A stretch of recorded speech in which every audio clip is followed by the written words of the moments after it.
irmãos, com a paz do Senhor Jesus. Amém. Podem se assentar, fiquem à vontade. Oh Deus, tu és tremendo. Glorificado seja o Senhor. Gente, eu estou surpresa, perplexa, até assustada. Vaza Marta, que me acompanha aí nas minhas trajetórias, há de confirmar. Desde que eu comecei a pregar, 95% dos lugares onde eu vou são nas comunidades, não é, Marta? Eu amo pregar em comunidades, mas raramente a gente vê uma igreja cheia desse jeito. Nem a sede não fica cheia. É ou não é, irmã Lourdes? Se chegar mais gente aqui, falta lugar. Eita glória!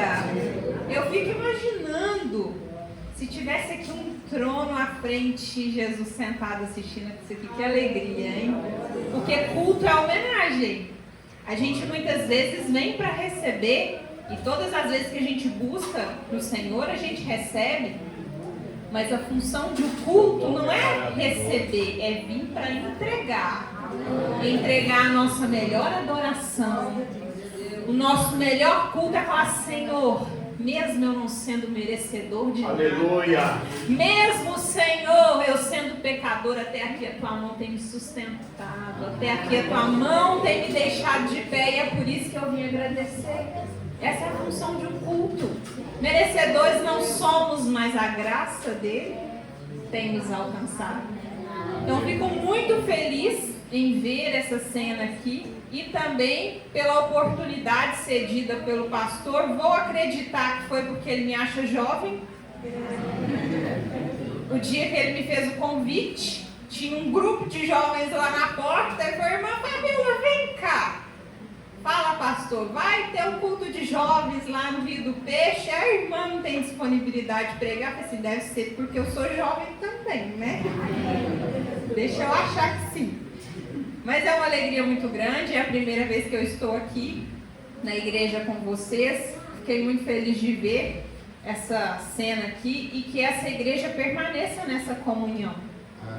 Porque isso aqui precisa permanecer não só nos dias de culto, gente. A igreja ela precisa acontecer todos os dias. Círculos de oração, a comunhão entre os irmãos. Isso tudo é muito importante para manter uma igreja de pé. E hoje, enquanto eu orava, eu falava: Senhor, tantas palavras passaram pela minha cabeça. Eu pensei até que hoje eu fosse pregar sobre Ruth, Noemi, não sei porquê. Mas não foi a palavra que o Senhor confirmou no meu coração. Porque quando eu lembrei do tema, me falaram de ser um culto de jovens, eu falei assim: o que falar para uma juventude? Um culto de jovens, o que falar para jovens, homens e mulheres que estão com os hormônios à flor da pele, onde muitas vezes esses hormônios são usados de forma indevida, porque o hormônio é para nos dar energia, e se a gente soubesse usar essa energia para fazer a obra de Deus, era alma demais sendo ganhada para Jesus, é ou não é, gente? Porque se tem uma coisa que o jovem tem, é energia. Todas as vezes que eu participo de culto de jovens, é diferente. Você vê a preparação dos louvores, a animação. Então, que os jovens usem dessa energia. Então, hoje, quando eu pensava sobre o que trazer, o Senhor me deu duas palavras. E eu gostaria que os irmãos me acompanhassem, porque nós vamos meditar, passear em dois textos. Primeiro nós vamos no livro de Jonas. Depois nós vamos em 2 Reis. Localiza aí. Livro de Jonas, capítulo 1.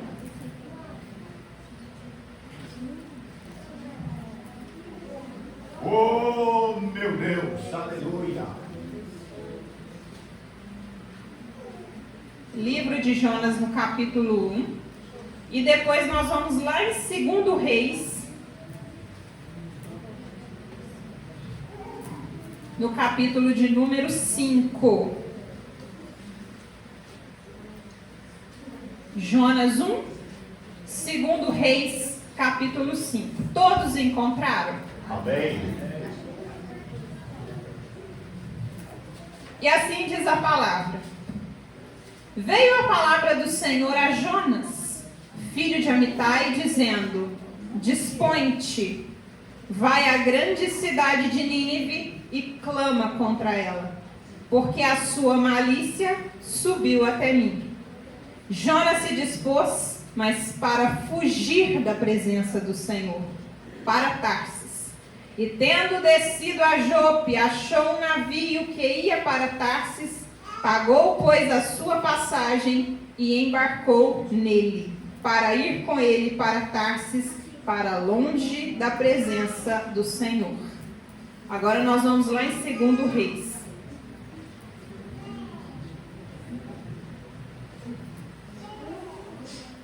Naamã, comandante do exército do rei da Síria, era grande homem diante do seu senhor e de muito conceito, porque por ele o Senhor dera vitória à Síria.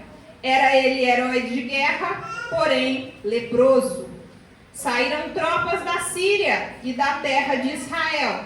Levaram cativa uma menina que ficou ao serviço da mulher de Naamã.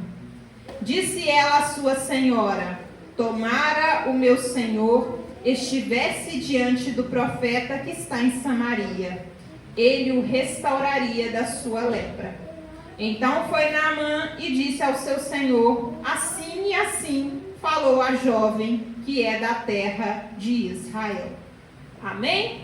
Amém. Podem se assentar glorificando o nome do Senhor. Aleluia. Poderoso Deus, Pai amado, Pai querido, usa-me neste momento como instrumento, como um canal de bênção. Que eu não venha falar de mim, mas que eu venha falar através do Espírito Santo. Que todo o meu ego, todo o meu orgulho, toda a minha vaidade, que sejam lançados por terra em nome de Jesus. E que o Espírito Santo cresça, prevaleça, pois aqui ele tem liberdade para trabalhar da forma que ele quiser. Fala em cada coração nesta noite, Senhor. Assim nós cremos e esperamos, em nome de Jesus. Amém. Glória a Deus. Aleluia. O tema da mensagem de hoje vai ser: seja instrumento aonde Deus te colocar. Repita comigo.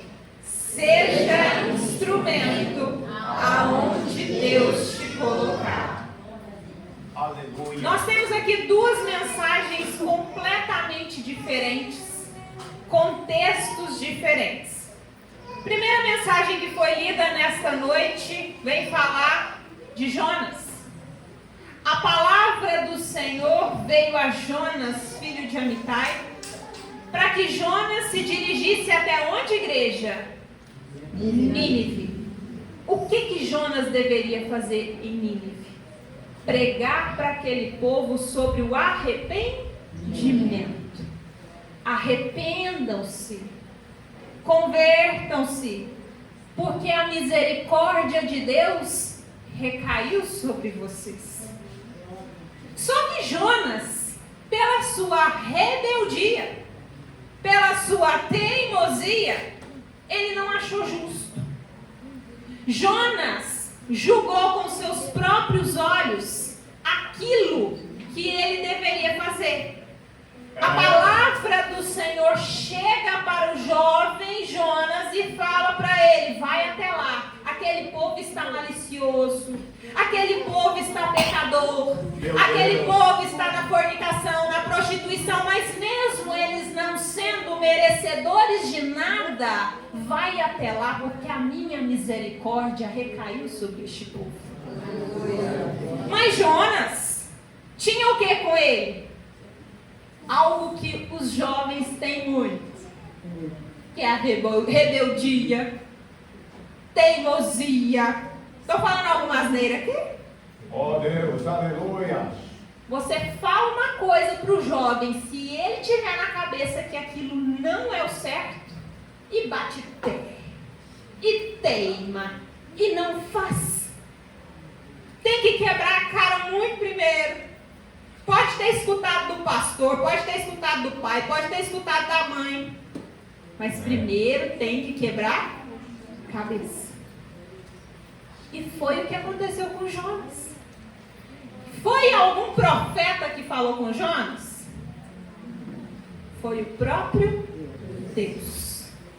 Existem momentos na nossa vida que, diante da nossa teimosia, a emoção da teimosia fala tão alto que a gente fica tão distraído que a gente deixa de escutar a voz do Pai.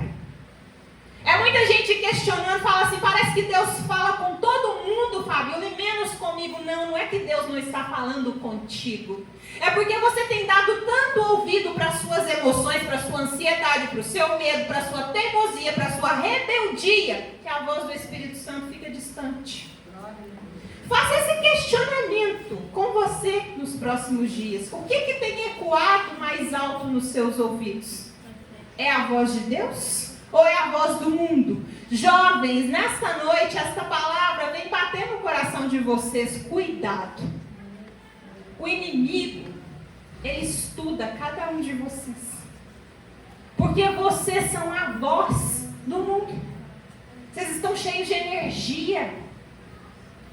O Senhor tem uma investida muito grande na vida de vocês. Porém, o inimigo, sabendo disso, é por isso que ele coloca tantas distrações no meio do caminho, principalmente dos jovens.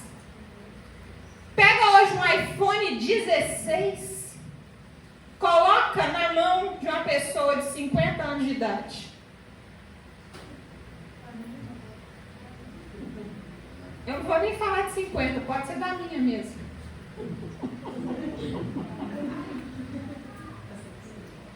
Agora pega este mesmo telefone e coloca na mão dessa criatura aqui.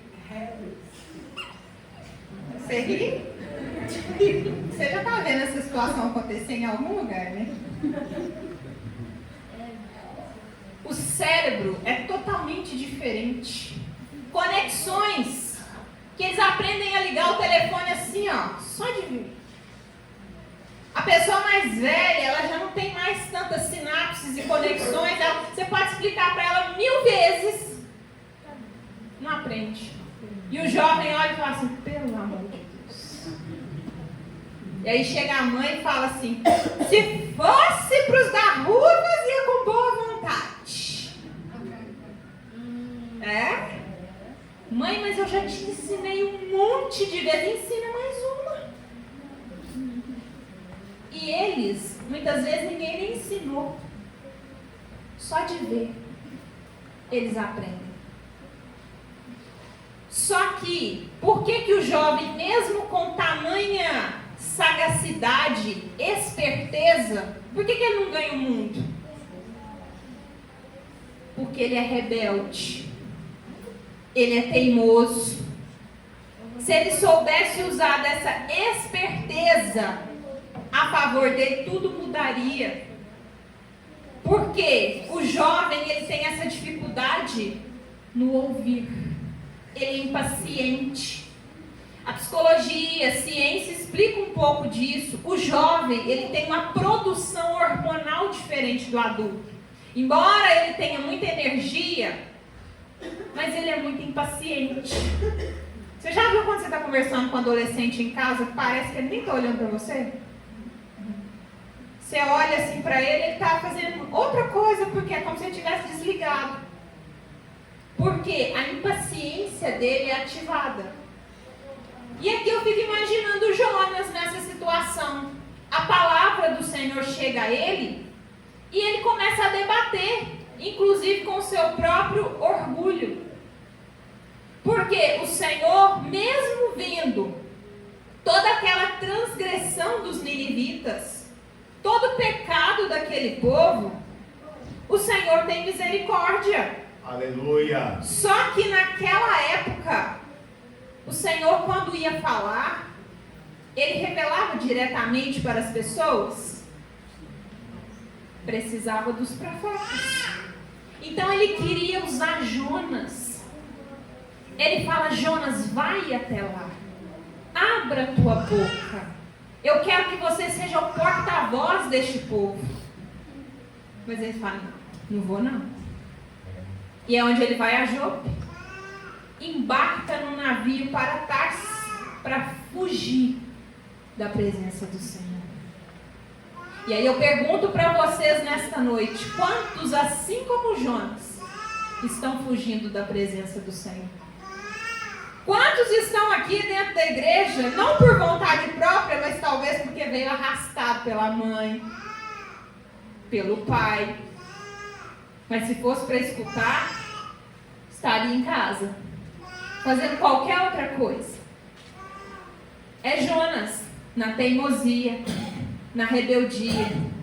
Só que tem um porém, igreja. Quando a gente vive nessa teimosia, a ira de Deus se levanta.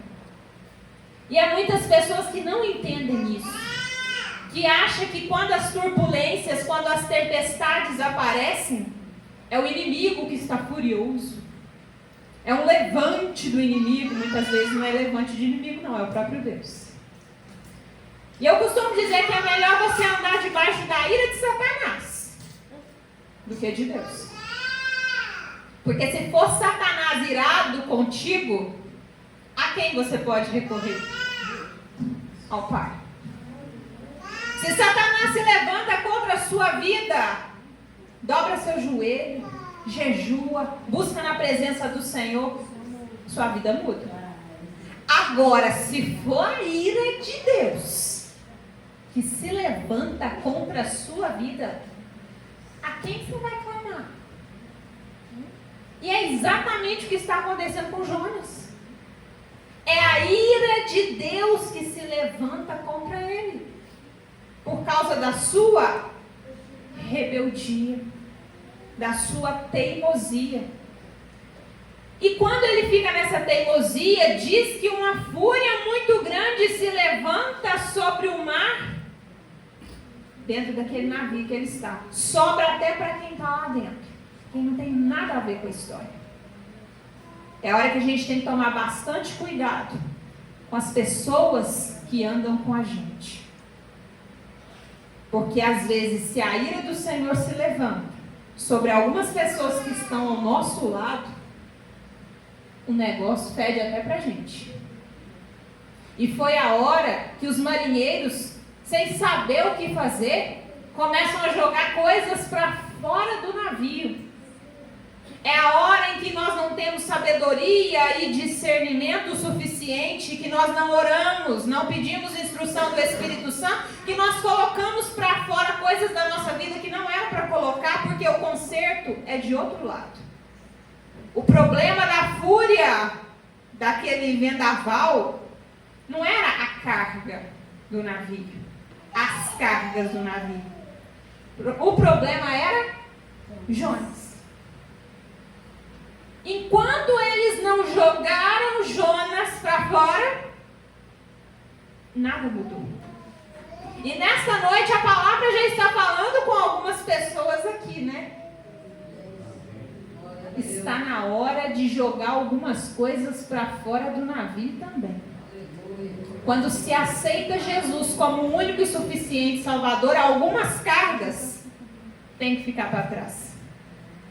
Renúncias são necessárias. E muitas vezes a gente não quer renunciar. Principalmente quando essas renúncias são de pessoas próximas, queridas, amigos, muitas vezes até familiares. Mas se te faz pecar, corta. Se te afasta da presença, corta. Abra seus olhos espirituais. Nas suas orações, peça ao Senhor que retire as escamas dos seus olhos, para que você saia do sono espiritual, para que você saia da cegueira, para que você saia da rebeldia, da teimosia. E por que eu escolhi 2 textos para esta noite? Parece que um não tem nada a ver com o outro. Eu também não tinha pensado que teria algo a ver um texto com o outro. Mas quando o Senhor me deu essa palavra, me virou uma chave tão grande que eu falei assim, meu Deus, como eu nunca tinha pensado nisso antes. extremamente rebelde, aonde o próprio Deus fala com ele e ele foge da presença do Senhor. Meu Deus, aleluia. No outro texto, lá em 2 Reis, diz a palavra que uma menina, repita comigo, uma menina. Deus falou alguma coisa com essa menina? Não. Diz a palavra ali que Naamã, comandante do exército do rei da Síria, um homem de prestígio, um homem valoroso, sabe daqueles que aonde ele chega todo mundo tem respeito, ele impunha respeito. Este era Naamã. Diz a palavra que certa vez o Senhor deu uma peleja da Síria sobre Israel, e aí ele ficou ainda mais reconhecido diante disso. E nessa peleja eles levaram cativa uma menina. Essa menina estava numa condição de escrava. Ela estava afastada de casa. Pensa comigo, igreja, quem aqui tinha realmente motivos para estar rebelde? Pega um desses meninos aqui, que tem pai, que tem mãe, que tem família, acostumado neste lugar, e de repente tira, arranca do seio familiar e leva para servir numa casa que não sabe nem aonde é. É os famosos traumas de hoje em dia, né? Hoje qualquer coisinha traumatiza. Qualquer coisinha. E eu não estou aqui falando de doenças mais sérias, não. Até porque eu sou psicóloga e eu vejo isso muito no consultório. Tudo hoje o povo tem medo de traumatizar criança e adolescente. Aqui nós temos uma menina que foi levada como cativa. Deus não falou com ela, mas ela sabe que lá de onde ela vem tem um profeta de Deus. Tem gente aqui que já entendeu a mensagem. Enquanto Jonas, a palavra foi falada diretamente com ele e ele se recusa a ser obediente, ele foge da presença do Senhor. Aquela menina que só via o profeta, que profetizava no nome de Deus, ela fala: ah, se o meu Senhor soubesse que lá em Samaria tem um homem de Deus, ele seria curado. Porque Naamã, este homem que eu falei para vocês, o valoroso, o que tinha reconhecimento, o que todo mundo olhava para ele como corajoso, como forte, quando tirava a sua armadura, estava leproso, tomado pela lepra, doença incurável. Aonde ali naquela época do Antigo Testamento a lepra era considerada muitas vezes como um pecado. O que você fez contra Deus? Você está leproso. Então aquele homem carregava consigo uma doença que o taxava. Só que aquela menina, ela tinha motivos para se rebelar. Mas ela soube ser instrumento aonde ela foi colocada. Por isso eu disse para vocês nessa noite que o tema da nossa mensagem seria: seja instrumento aonde Deus te colocar. É muita gente com desculpa: eu não vou pregar, porque aqui ninguém vem, na minha casa ninguém me dá credibilidade, lá na escola as pessoas não me ouvem. Seja boca de profeta aonde você colocar os seus pés. Todo mundo que aqui está tem propósito, tem chamado. Só que muitas vezes o nosso problema é que a gente só quer isso aqui, ó, altar. Porque se não tiver visibilidade, a gente não quer pregar. Se não for para aparecer, a gente não quer falar. E a tal da comparação, então, é algo terrível. Fulano, não, eu vou pregar, eu nem sei a Bíblia direito, eu nem sei ler direito. Fulano prega muito melhor que eu. É porque você ainda não entendeu que você não faz nada. Você é apenas um instrumento nas mãos do Senhor. Deus, quando Ele quer usar, Ele usa até uma jumenta. Até uma jumenta. Aleluia. Só que tem gente que ainda não entendeu. Quando Deus te chama para a obra, quando Deus te chama para colocar a mão no arado, a primeira coisa que Ele quer fazer com você é te despir de todo o seu conhecimento e vaidade. Porque para Ele não serve. Ele quer colocar o conhecimento dEle. Para que o nome dEle seja glorificado. É o que Ele fez com Paulo. Paulo, um dos maiores missionários que existe nas Escrituras, um dos maiores perseguidores de cristãos, aquele Paulo que recebeu um treinamento teológico de Gamaliel, aquele homem que era muito sábio, porque aonde ele estudou era uma escola de renome, aonde qualquer pessoa não estudava não. Este Paulo, ele foi preparado desde pequenininho para perseguir o povo de Deus. Rebelde também. Paulo foi outro rebelde. Jovens, vocês estão entendendo a palavra falar nesta noite com vocês? Aquele Paulo cheio de conhecimento.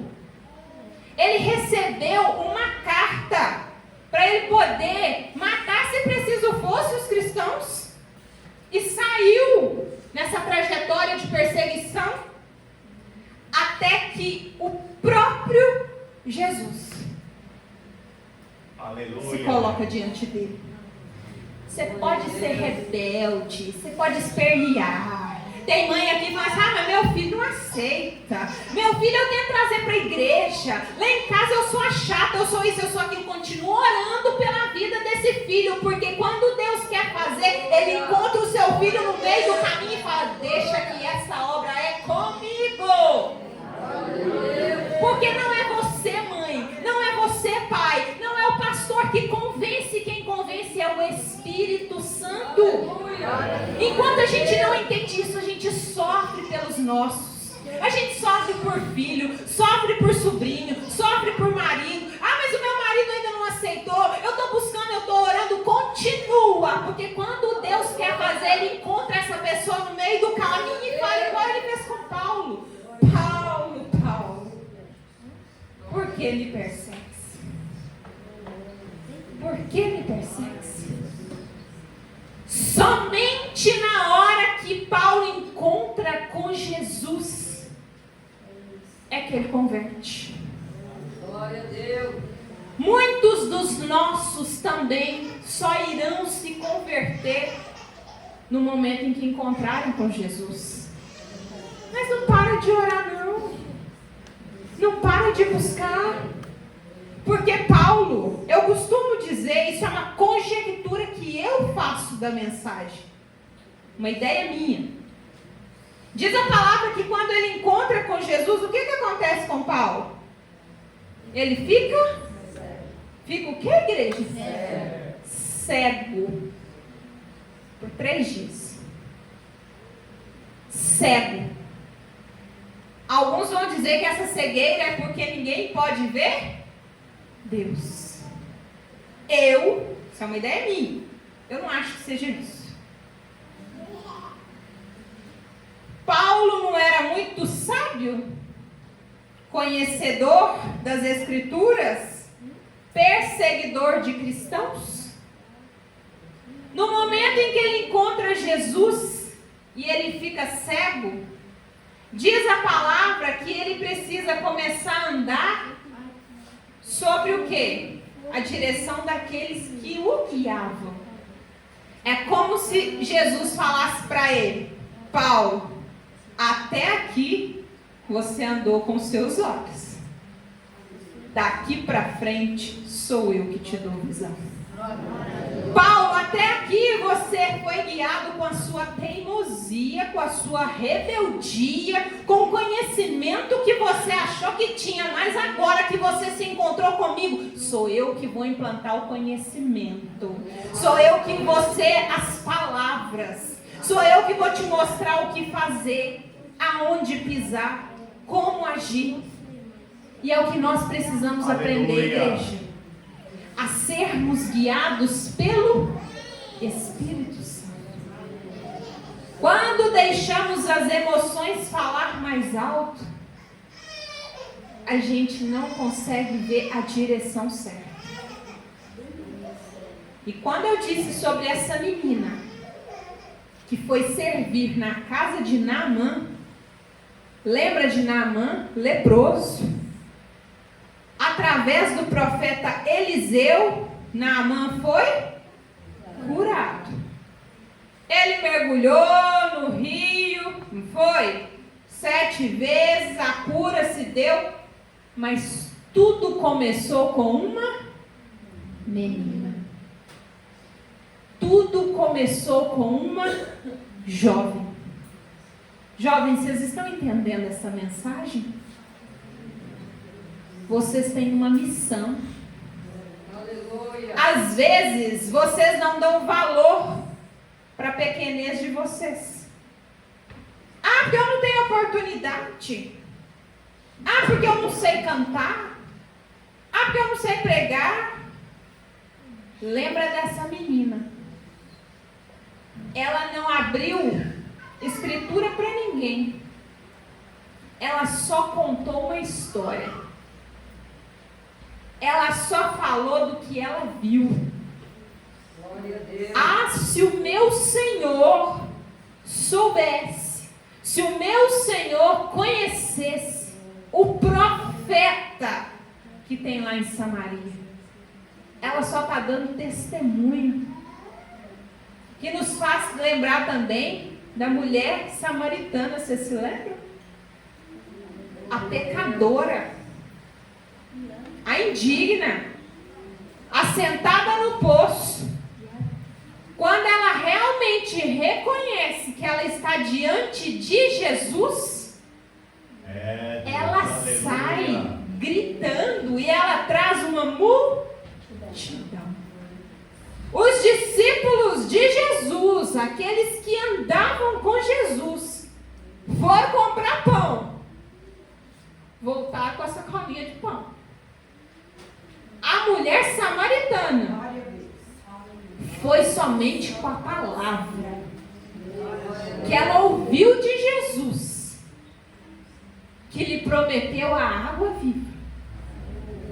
Ela trouxe um monte junto com ela. É a nossa missão também. Às vezes, algumas pessoas aqui nesta noite se perguntando: qual que é o meu chamado? Já que eu não sei pregar, eu não sei cantar. Porque acha que missão é só isso, pregar e cantar. Gente, eu não sei aqui, mas na nossa igreja tem umas pessoas que eu nunca vi pregando e nem vi cantando. Mas é aquelas pessoas que têm o poder de carregar a gente com elas. Vocês já viram isso? Anda em bando.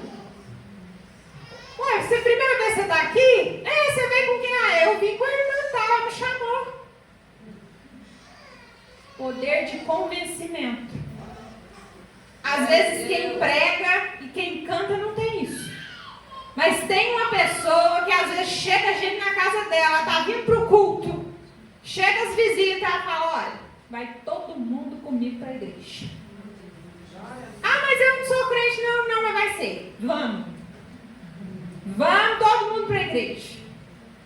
É isso. A palavra diz: ide e pregai o evangelho a toda criatura. Cada um tem a sua forma de pregar. Cada um tem a sua forma de anunciar. Porque a palavra também fala sobre isso. Nos últimos dias, o Espírito do Senhor recairá sobre toda criatura. Jovens, crianças, velhos, todos profetizarão. Então não fica esperando só do pastor, não fica esperando só do diácono, do obreiro, do missionário, porque todos nós fomos chamados para o ID. E vocês, jovens, aproveitem dessa oportunidade da vitalidade que a vida dá para vocês, essa energia abundante.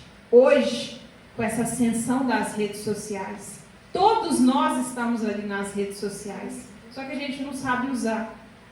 A gente usa só para consumir conteúdo, mas não usa para quê?